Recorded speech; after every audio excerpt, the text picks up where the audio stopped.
해드릴까요?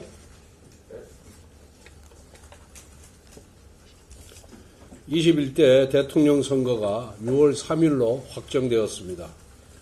대선을 앞두고 민주당 이재명 세력은 자신들이 헌정 수호 세력이라고 우기고 있습니다. 좌파 세력이 늘 보여주는 언어 교란입니다. 지난 3년 동안 이재명 세력이 한 일을 돌아보십시오. 무려 30번의 탄핵안을 발의했습니다. 특검법을 33번 발의했습니다. 셀 수도 없는 온갖 기형적인 갑질 청문회를 강행했습니다. 지금은 또 최상목 부총리 탄핵 청문회를 추진하고 있습니다. 반헌법적, 반시장적인 악법 폭주를 일삼았고 예산안까지 삭감해서 단독 통과시켰습니다. 이 모든 것이 대한민국 건국 이래 처음 있는 일입니다. 이재명 세력이야말로 헌정질서 파괴의 주범이자 국가의 내전을 촉발시켜온 국정위기 유발 집단입니다. 그 우두머리가 바로 이재명 대표입니다. 헌정질서 파괴와 국정혼란을 도모했던 유일한 목적이 민주당의 아버지 이재명의 방탄이었습니다. 12개 사건 범죄 혐의자 이재명 대표의 형이 확정되기 이전에 국정을 파탄으로 내몰아서 조기 대선으로 국가 권력을 차지하겠다는 정략적 음모 때문이었습니다. 지난 4월 4일 대통령은 헌법재판소로부터 법적으로 심판을 받았습니다. 이제는 민주당 이재명 세력이 국민으로부터 심판받을 차례입니다. 다가오는 대선은 마땅히 이재명 세력을 심판하는 선거가 되어야 합니다. 윤석열 대통령의 퇴장과 함께 이재명 대표가 정치 무대에서 동시에 사라지는 것이 시대의 명령입니다.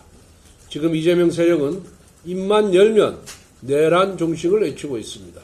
그 내란 종식은 이재명 세력의 퇴장으로 비로소 완성된다는 사실을 분명하게 말씀드립니다. 이와 함께 새로운 시대를 열어가야 합니다. 국가도 정치도 정상화하자는 것이 지금의 시대 정신입니다.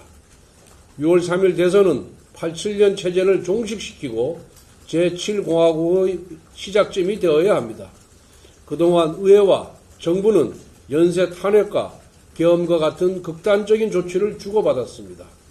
마치 핵전쟁처럼 상호 확증 파괴를 시도하면서 우리 정치는 망가졌습니다. 이것은 여야의 문제이면서 동시에 육공화국 체제의 와해를 보여주었습니다. 그래서 개헌이 반드시 필요합니다. 제왕적 대통령의 권력을 분산하고 제왕적 의회의 권력 남용도 제한할 수 있는 구조로 가야 합니다. 그래야만 극단적 대결과 무한 정쟁의 구태 정치를 끝내고 상생과 협치의 새로운 정치를 시작할 수 있습니다. 이 시대 최고의 정치개혁이자 국민통합의 지름길이 개헌입니다. 이미 국민 대다수는 물론 국가 원로, 국회의장, 국민의힘, 심지어 민주당 대선 후보까지도 개헌에 찬성하고 있습니다. 그런데 오직 이재명 세력만이 개헌을 반대하고 있습니다. 새로운 변화, 역사의 진보를 거부하는 수구적인 행태입니다. 이번 대선은 분열과 정쟁의 구태 정치를 끝내고 상생과 통합의 새로운 시대를 열어가는 역사의 일대 전환점이 되어야 합니다. 이를 위해서는 분열과 정쟁의 이재명 수구 세력을 반드시 심판해서 정치 무대에서 퇴장시켜야 합니다. 어제 한덕수 대통령 권한대행이 미국 트럼프 대통령과의 전화통화를 하고 한미 동맹과 양국 간 주요 현안에 대해 긴밀한 협력을 다짐했습니다. 트럼프 대통령이 취임한 지 무려 78일 만의 통화였습니다. 민주당 이재명 세력의 한덕수 대행 탄핵 때문에 멈추어 섰던 한미 정상외교가 이제야 재개된 것입니다. 이재명 세력은 한미 정상외교를 회방놓고 국익에 심대한 해악을 끼친 정략적 탄핵에 사죄해야 마땅합니다. 그런데 이재명 세력은 반성은커녕 한덕수 권한대행의 헌법재판관 대통령복 2인 임명을 비난하며 재탄핵 가능성까지 내비치고 있습니다. 대통령 권한대행은 대통령이 행사하는 모든 권한을 행사할 수 있는 자리입니다. 게다가 지금은 대통령이 직무정지가 아닌 고리 상태이기 때문에 대행이 적극적으로 권한을 행사하는 데 논란의 소지가 없습니다. 대통령 권한대행은 행정부의 수반이지 입법부의 하수인이 아닙니다. 행정부 수반은 이재명 세력의 입맛에 맞는 권한만을 행사하는 자리가 아닙니다. 헌법재판소는 탄핵심판, 위헌법률심판, 헌법소원, 권한제의 등 국가적으로 중요한 결정을 내리는 곳입니다. 게다가 지금은 경찰청장 탄핵심판도 진행 중이고 최성목 부총리 탄핵소추안도 언제 처리될지 모르는 상황에다가 이재명 세력은 내각 총탄핵까지 운운하고 있습니다. 탄핵심판이 여러 건 있을 수 있는 상황에서 헌법재판관 임명을 대선 이후까지 마냥 미룰 수는 없습니다. 이재명 세력의 탄핵 중독만 없었어도 재판관 임명이 이렇게 시급한 과제는 아니었을 겁니다. 민주당 이재명 세력은 입법부 장악이에요. 조기 대선에서 행정부를 장악하고 헌재와 사법부까지 장악해서 제왕적 절대 권력을 휘두르는 독재 정치의 흉계를 꿈꾸고 있습니다. 하지만 현명한 우리 국민들께서 이를 훤히 꿰뚫어 보고 매서운 심판을 내릴 것입니다. 어제 오후 5시경 강원도 고성군 동부정성 비무장지대에서 북한군 10여 명이 무장한 채로 군사분계선을 침범했다가 우리 군의 경고 사격을 받고 퇴각하는 일이 있었습니다. 한 명도 아니고 10여 명이 온 것이기 때문에 대단히 엄중하게 바라볼 수밖에 없습니다. 어떤 이유에서든지 명백한 정전협정 위반이자 군사도발 행위로 강력히 규탄합니다. 정치적 혼란기를 틈탄 도발을 결코 허용해서는 안 됩니다. 정부는 북한의 도발에 대비하여 정군 비상경계태세를 늦추지 않길 바랍니다.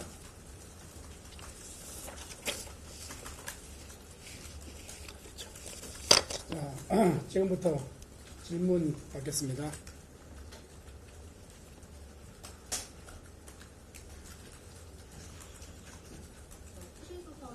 네. 네.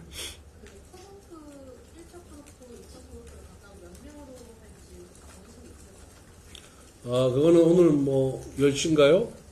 지금 선거관리위원회가 구성돼서 첫 회의를 열고 있기 때문에 거기에서 결정하리라고 생각을 하고 있습니다. 원내대표인 제가 거기에 대해서 어떤 견해를 밝히는 것은 선관위의 독립성과 중립성을 해치는 것이기 때문에 적절하지 않다고 생각합니다. 네.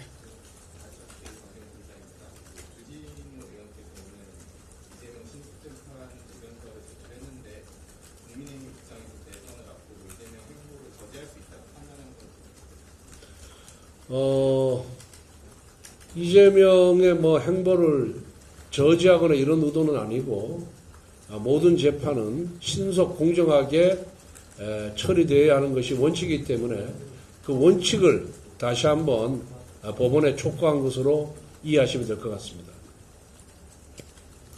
네. 이르면 이번 주 금요일쯤에 윤석열 대통령이 한남동 강서에서 사저로 뒤실 거라고 하는데 혹시 강 차원에서 찾아뵙거나 그런 계획이 지금으로는 아무런 계획을 갖고 있지 않습니다. 또 없습니까? 네. 이완규 법제처장이 이상민 행안장관, 국정원 부부장관, 김주현 민정수석과 개헌 다음 날 안가 회견을 하고 휴대전화를 교체해서 피의자로 입건됐는데 이런 사람이 헌법재판관으로 지명되는 게 적절하다고 보시는지요? 대통령과 무슨 친소 관계가 있다고 해서 헌법재판관 자격이 없다라는 주장은 이해할 수가 없습니다. 왜 그러냐면은 지금 마은혁을 비롯해서 민주당과 가까운 우리법 연구회 출신들이 다 헌법재판관을 하고 있지 않습니까? 그런 논리라면은 민주당이 추천한 인사들부터 문제를 삼아야 될 것이다 이렇게 생각하고 헌법재판관은 그런 법적인 전문성과 헌법 수호 의지가 있으면은 헌법재판관의 자격이 있다 저는 그렇게 보고 있습니다.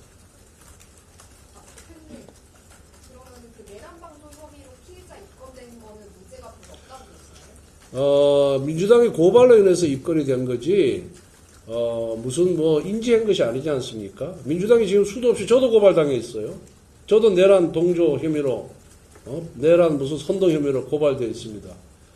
그러한 민주당의 논리라면은 이 세상에 남아있을 사람 하나도 없죠. 이재명 대표는 지금 단순히 고발된 것이 아니라 지금 기소돼가지고 5개 재판부에서 8개 혐의로 재판을 받고 있는데 그런 논리라면은 이재명 대표는 당연히 대통령 후보로서의 자격이 없는 것이죠.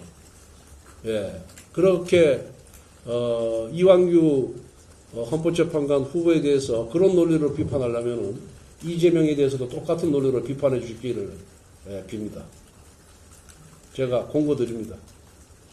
대표님, 오늘만 해도 지금 대선 출마 선언자가 꽤 많은 것으로 알고 있습니다. 앞으로 점차 늘 것으로 보이는데 이게 우리 당 후보를 뽑는데 좀 어떤 도움이 될 걸로 보시고 한편에서는 너무 의원 중심으로 나오기 때문에 결정에 있어서 좀 문제가 될 수도 있다 이런 우려의 목소리도 나오고 있습니다. 어떻게 보시는지 좀 이야기 듣고 싶습니다.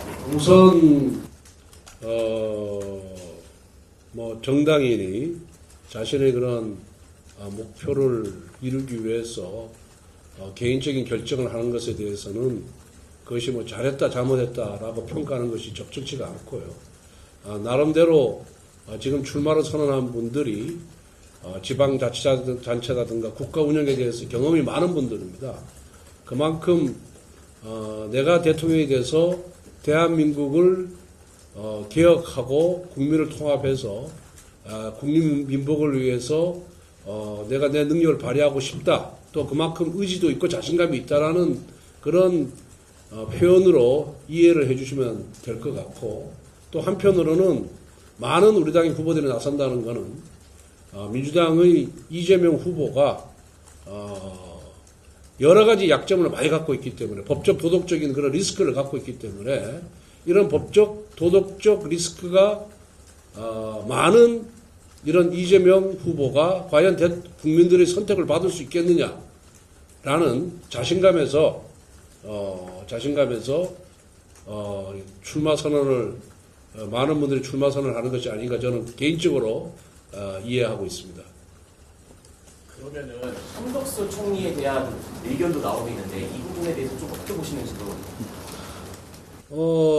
저희들은 국민들로부터 사랑받고 또 신뢰를 받고 있는 많은 분들이 저희 당의 후보로 등록해 주기를 원하고 있습니다.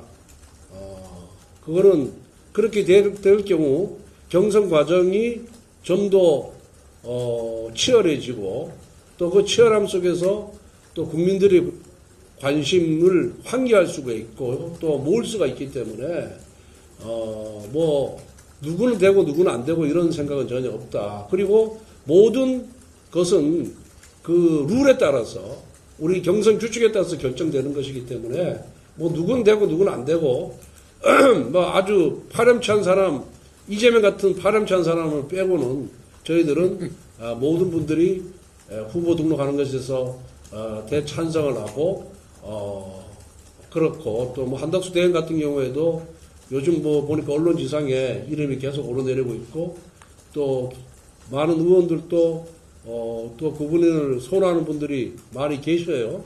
또 지역 구민들도 그렇고 그래서 그런 차원에서 그 한덕수 대행에 대한 뭐 소위 출마론 내지 차출론이 나오는 것이 아닌가 저는 그렇게 이해를 하고 있습니다. 네. 한덕수 대행이 만약에 후보로 빠지면 국정 공백이 또 어느 정도 일어날 수 있을 것 같은데 여기에 대한 우려나 염려 같은 건 없으신가요? 글쎄 뭐 그렇게 보는 분들도 있을 수 있지만은 이제 뭐 한 달 한 20일 정도면은 차기 대통령이 선출이 되고 또 대한민국 정부는 시스템으로 돌아가고 있기 때문에 저는 뭐 약간의 리스크는 있을 수는 있지만은 큰 혼란은 없을 것이다 그렇게 생각하고 있습니다. 당원 당규에 따르면 한동훈 전 대표가 이번 경선에 출마를 못할 수도 있다는 좀 의견이 나오는데 그 부분은 제 개인적인 의견은 갖고 있습니다만은 지금은 선관위가 구성되어 있기 때문에 선관위 판단하는 상황입니다. 거기에 대해서 선관위 결정 이전에 제가 이래라 저래라 의견을 밝히는 것이 적절치가 않습니다. 이 정도 할까요? 네. 네, 감사합니다. 수고하셨습니다. 네.